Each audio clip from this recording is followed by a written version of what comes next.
Becky Harling. Woo! Yay! Hey, Dawn. Hey, Steve. How are you?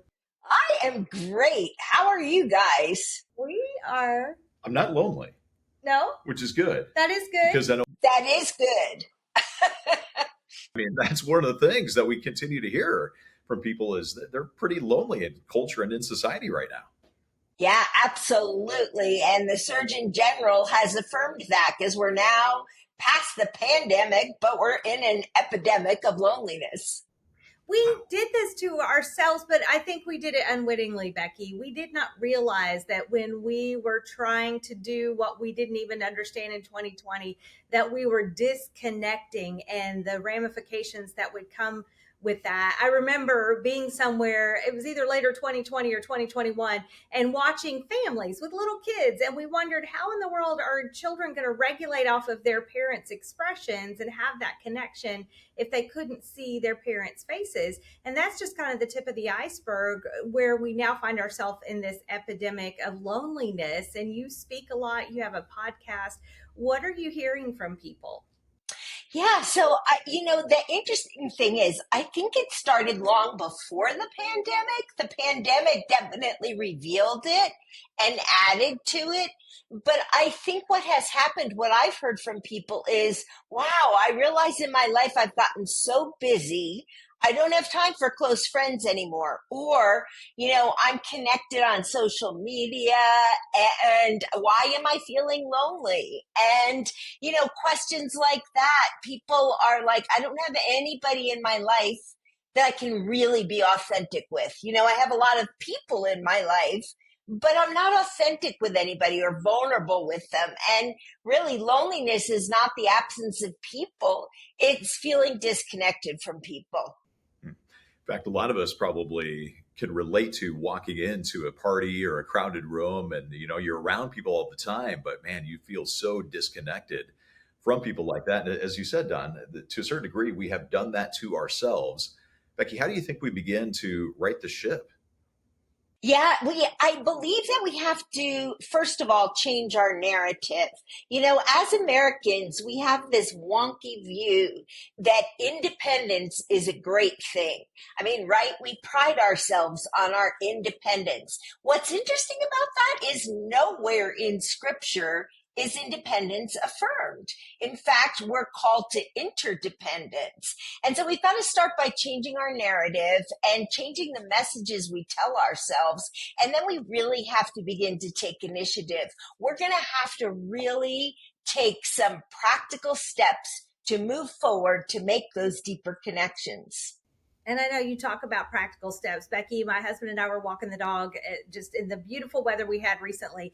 And I was waving at people as they went down the street. And then I thought, of all the people that were passing, how many people could I tell wave back? And when I grew up, we do that all the time. And now it's weird. If you wave at Yeah. weird. And I got to thinking, Lord, how do we give ourselves permission to be kind again? How do we give ourselves permission to wave to somebody we don't know just because they're another human being and have some kind of connection to a fellow human that says, hey, I see you. I mean, we're not talking a deep relationship here. We're just saying, I acknowledge that you live down in this neighborhood too. What is it that we need to do for those practical steps you're talking about? Connect. I think one thing that has prevented us from making those deeper connections is somehow we have allowed fear to infiltrate our culture. So we're afraid of people who look different than us. We're afraid of people who vote different from us. We're afraid of people who maybe view biblical things different than us. And yet Jesus wasn't ever afraid of people, right? He saw everybody, every human, as made in the image of God and somebody to be explored. And so I think we have to lay aside our fear and begin to cultivate curiosity again about just who's in our neighborhood, who are we working with, who is in our kids' schools, and how can we get to know them? Because most of them are people who are just trying their best. But if I'm going to do that, Becky, I'm going to have to sacrifice something. I mean, I am so busy between running all the church activities and the kids' activities, and then my own kind of stuff and work and all the things that we've got going on. What you are describing there, that sounds like I'm going to potentially have to sacrifice some of my busyness. Yes, you absolutely are. I'm glad you brought that up. We have got to slow down as a culture. You know, this is something quite authentically that the Spirit of God is really working in my heart about. You know, I was sharing this past weekend, I was speaking at an event in Georgia, and I was sharing how, you know, the Holy Spirit has been convicting me about this. So I've been choosing the longest line in Starbucks, the longest line in Target, just to remind myself I'm not in a hurry. Because when we're in a hurry, we walk right past people and we don't see them and we don't acknowledge them and we don't take the time to know who's hurting and who's not hurting. And, you know, if you read through the Gospels, it's shocking. Jesus never turned to the disciples and said, will you guys hurry up and get your sandals on? We're running late, you know, and yet how often do we run at a pace that's unsustainable? Yeah, it is unsustainable. And I know you were at a conference one time. John Maxwell was, Yes. and talk about slowing down. You learned something from him. What was that? I did. So I was getting my coaching certification from him, and John was on the stage one morning and he was talking about walk slowly through the room. You know, and the skeptical side of me thought, well, I wonder if he really does that. You know, he's written so many books. He doesn't walk slowly through the room. But the next morning, I left the session to go to the restroom, and I was heading back into the ballroom, and John was coming back into the ballroom because he was up next to speak and he had his assistant with him. And John stopped. He put his arm around my shoulder. He's like, tell me your name. And I'm like, I'm Becky. And he's like, how are you enjoying this event? What's been your favorite part? And he talked to me for 2 or 3 minutes, and there were thousands of people there. And I thought, wow, he actually does really walk slowly through the room. And it's a good lesson for us because I think, you know, in our churches Sunday morning, we dart out the door on to the next thing. What if we learned to walk slowly through the room? That's good. I would imagine that if a lot of us did that, people around us would feel seen. They'd Yeah. like they belong. In fact, you even talk about something you call a theology of belonging. What is that? I do. I believe that the theology of belonging begins when we bond our heart with God. God designed us with a deep need for relationship with Him and relationship with others. That, in a nutshell, is the theology of belonging. So, if you're not connecting with God, you're going to feel lonely. If you're not connecting with others, you're going to feel lonely. But the deeper your connection with God, the more secure you're going to feel in that sense of belonging. And then you can reach out to other people, even people who are different than you. And you can reach out to just love them and get to know them, because the secure place of your belonging is knowing God. Knowing God is where that all starts. And yet, Becky, you pointed out we started doing this to ourselves well before 2020. And if we're recognizing this, we're disconnected, we have learned a pattern of not connecting. What is going to be something practical? If I'm realizing that about my life, I need a practical step. How can I get beyond this? Because it's a learned behavior. I got to unlearn it. Yeah, you do. And so you begin obviously by praying, like, Lord, help me to see people and help me to be curious about those people. And then you take some very intentional steps, like you invite somebody over to your house for coffee. Hey, I want to hear your story. Come over to my house. Let's have coffee or tea together. And I just want to listen and hear your story because your life seems intriguing to me. You know, get to know your neighbors. Jesus said that we are to love our neighbors as ourselves, and yet as we look at the state of our country and some other countries around the world, we don't even know the people that live next door. You know, it was funny because a few months ago, we had some new neighbors move in, and my husband came in one night and I was wrapped up in something else. And he's like, Becky, can you come here? And I said, no, hang on a second. He's like, no, like now. And I'm like, okay, this sounds urgent. And he's like, I want you to meet our new neighbors. And thankfully, and this doesn't always happen in my home, but I had made some coffee cake for something else. So I quickly grabbed some on a plate and went next door with him and got to know this sweet young couple that lives next door to us. But we've got to take initiative to do that. We've got to step past our fear and start extending invitations to other people. You know, some of us, me, are wired to want to, well, we value productivity. We feel like if Yep. I'm accomplishing a certain number of things every day, then I don't know that I got the value out of that day that I needed to get out of that day. And what you're describing, Becky, just, I feel the tension. Is going to absolutely kill my productivity. And so, but I also see like I can't, the need to do that. But I feel like I can't do that with every opportunity, can I? I mean, I think for starters, I understand you because, you know, I'm a natural achiever. So is my husband. There was a season where we always say to each other what our top blessings of the day were at the dinner table, you know, and we realized that in a particular season, we were always saying what we had accomplished, but that's not how Jesus measures success, right? So we have to retrain our brain. Success is not accomplishing something. It's really loving like Jesus did. And that is going to be hard for us. I mean, it's going to scratch against everything the American dream is, right? But we've got to slow down and see people and rediscover the wonder of relationship and good friendships.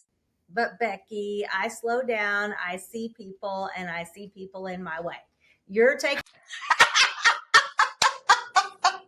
longest line of traffic or target, and I'm going the shortest line because I need to get from point A to point B, and that person at the moment is more of an obstacle than the image bearer of God. And if I've developed that kind of attitude and I just have cranky pants about everything, because you. I mean, we start to recognize that. Often we don't always hear it coming out of our mouths, but our loved ones will. The people that we are around will notice that, and we'll feel more disconnected. Yes. Talk about this, but you feel more disconnected because people distance themselves, thinking, "I don't need to hear all that negativity. I got enough of." Yes. We need to get rid of the critical spirit. You know, we are such a critical culture.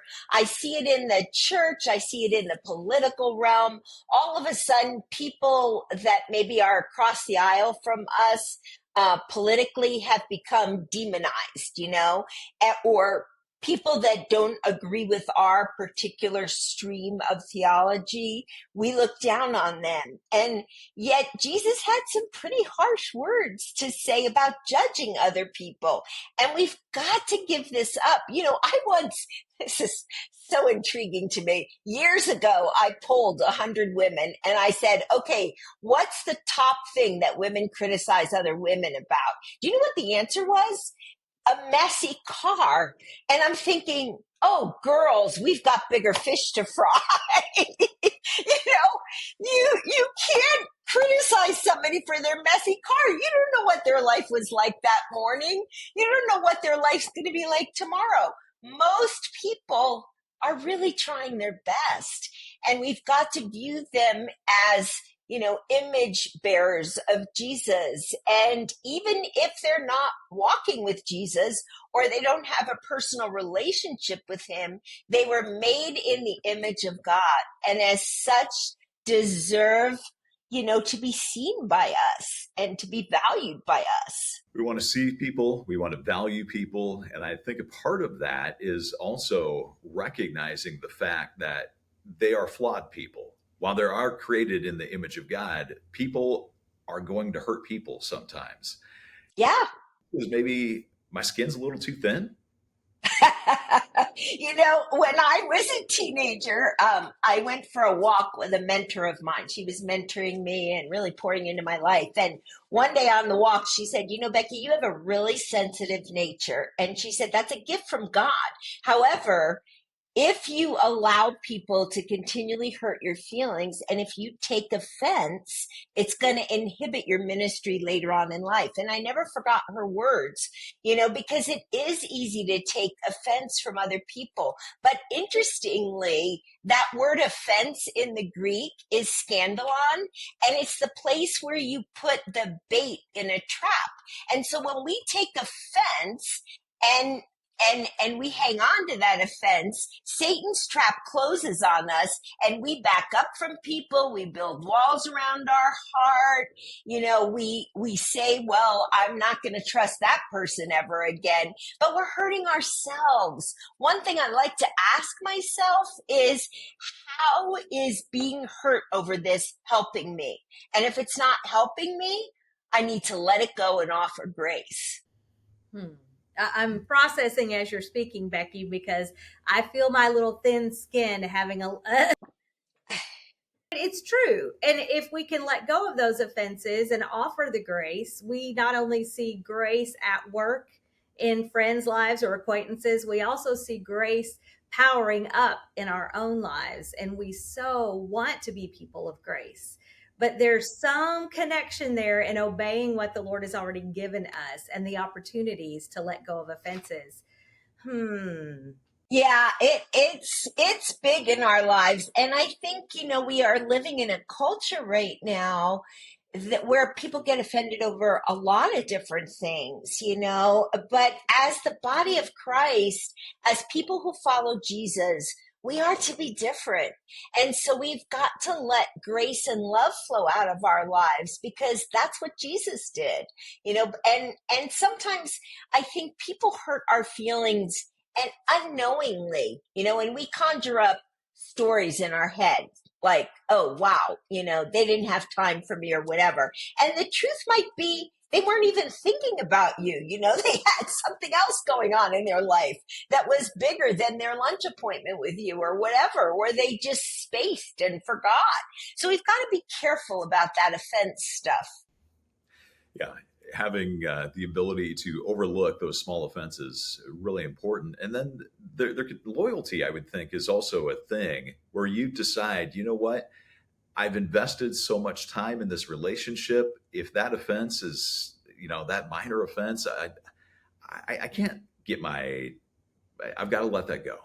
I'm choosing loyalty, and how significant and important is it to do that? I think loyalty is huge. And I think it's a missing quality sometimes in our culture. Right now, in the culture where we live, people are moving a lot. So they forget about their friends or they get frustrated in their job and they're out after a couple of months. Or, the first sign of problem in a marriage and they're like, I'm done. I'm out of here. And we have to cultivate loyalty if we're going to have the long lasting friendships. In the one of my favorite people in my life is Jill, and Jill has been tremendously loyal in my life, and we've been friends for over 24 years, 25 now. And there was a season where I had to move away from Jill because of our ministry, and I remember saying to her, I feel nervous about our friendship because I'm really enjoying it. And she said, Becky, I'm very loyal. I will be there. And to this day, we are still as close as ever. In fact, I have 14 grandchildren, and every one of their birthdays, she remembers and sends a small gift. I mean, that's a loyal friend. Now, I'm sure I've offended her through the years, but she has the grace to forgive and overlook that. And when you look at your life, you want those long time friendships because they're treasures. Mm-hmm. Oh, what a beautiful, beautiful reminder. And if we're honest, it's tough words that we need to hear because of the habits we've developed, because of the way that we see other people now more inconvenient or too people-y out there, the t-shirts that tell us that we just want to hole up in our own worlds and our own rooms, if you will, your own homes, and say, I just don't want to connect. And yet, Becky, you have pointed out, and especially in your new book, you have pointed out to us that we can't afford to live like Jesus lived the way that we're handling it right now. Absolutely. Isolation is really a lie that Satan is feeding us. He's feeding us this lie that we have to build walls around our hearts, that we need to, hole up in our own little private worlds. But the more disconnected we feel with people, the greater this epidemic of loneliness is going to become. And instead, take initiative, change the narrative in your head, take initiative and do the work to develop some close friendships. Well, sometimes we can struggle to know how to do that. Hopefully, some of the conversation today has given you some ideas, ways that you can do that. But as Don has pointed out, Becky's written about this in her new book. It's Cultivating Deeper Connections in a Lonely World. And encourage you to pick up a copy of that. Again, Cultivating Deeper Connections in a Lonely World. You can find out more about Becky when you visit her website. It's simply beckyharling.com.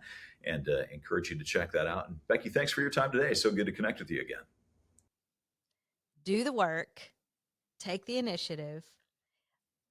Listening to the conversation we just had with Becky and thinking about how I'm kind of in recovery, honestly. What do you mean by that? Well, there have been several years that I kind of pulled back and disconnected from people in a deeper way and just connected with my I call it our five. There were years that I just felt like our son, he was on the spectrum. We didn't know it. And he is very exuberant. Yes, he is. He's very exuberant. When people meet him and then they meet me, I just say he's got my personality on steroids. And he's a delightful Fair. person. Yeah. But you have to get to know him. Yep. If a more extroverted personality is something you're not sure what to do with, then you have to take the time to get to know him.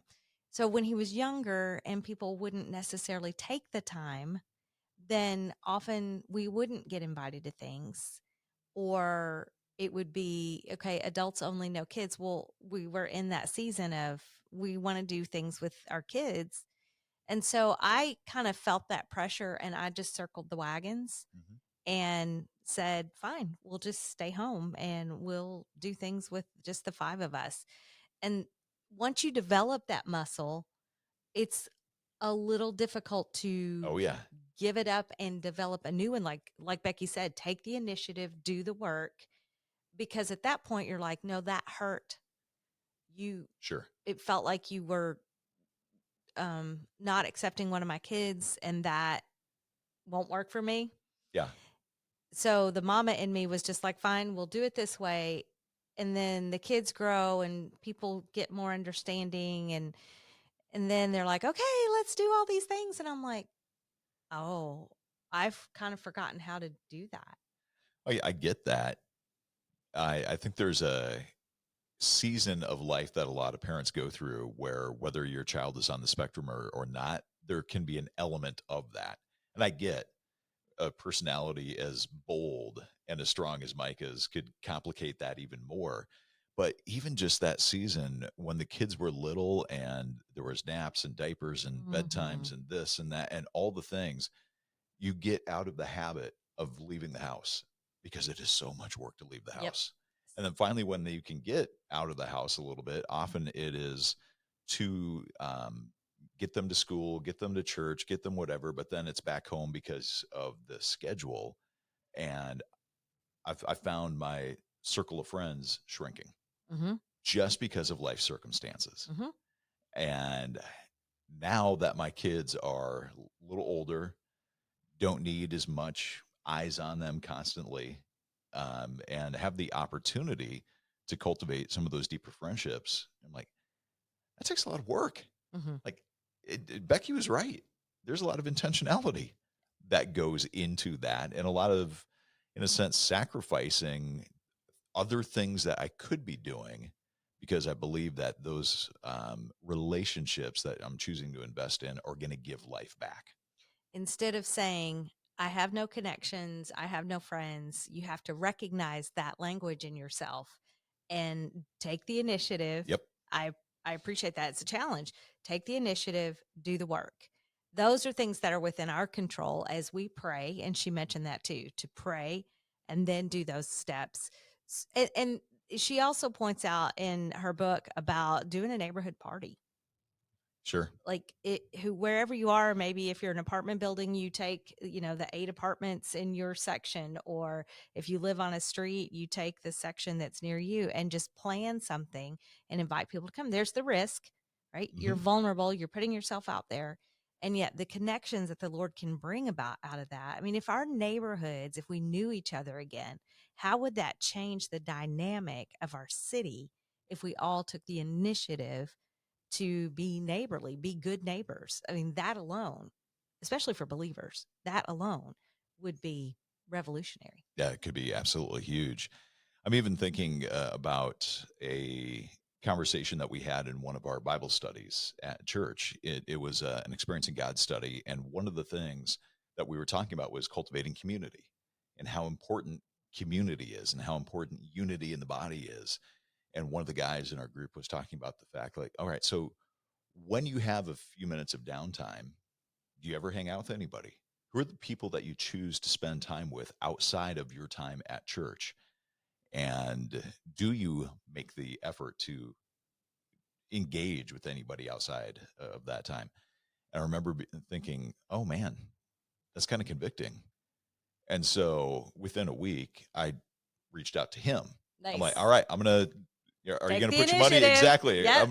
You going to stand behind those words or not? And so it's been cool because we have gotten to be good friends, getting together regularly now. But it did take the initiative, the recognizing the fact that something was lacking, something was missing, unity, community, all of that, the ability to have iron sharpen iron, to be able to speak into each other's lives, to truly, be able to look across the table and, go with intentionality to a deeper place for the purpose of encouraging each other in our walk with Christ. That's great. It took it's taken time. It does. And it work takes time. Yes. and sacrificing some other things. But what's cool is I'm now seeing, after doing this for a number of months, now seeing the fruit of that. Yeah. It's kind of like you are going to reap what you sow. Right. Those principles still remain the same. And Becky's talking about that when it comes to connection in a world that has desperately disconnected. And yet God made us for, I kind of hesitate to say community, but he did design us for one another. Fellowship, Relationship, first with himself and then Yes. with each other. Yeah. Right. So we've talked a little bit about that this podcast, maybe throwing out some ideas in that conversation with Becky. And if you want to go even deeper, check out her book. You can see it right there, right? Yeah. The microphones are in the way. You can see a copy of her book right there. You can go to beckyharling.com and find out more about her, this book, and others that she's written, even her podcast. So beckyharling.com. But thanks for tuning in and for listening or for watching Don and Steve Plus, and hope that you'll continue to be our plus one.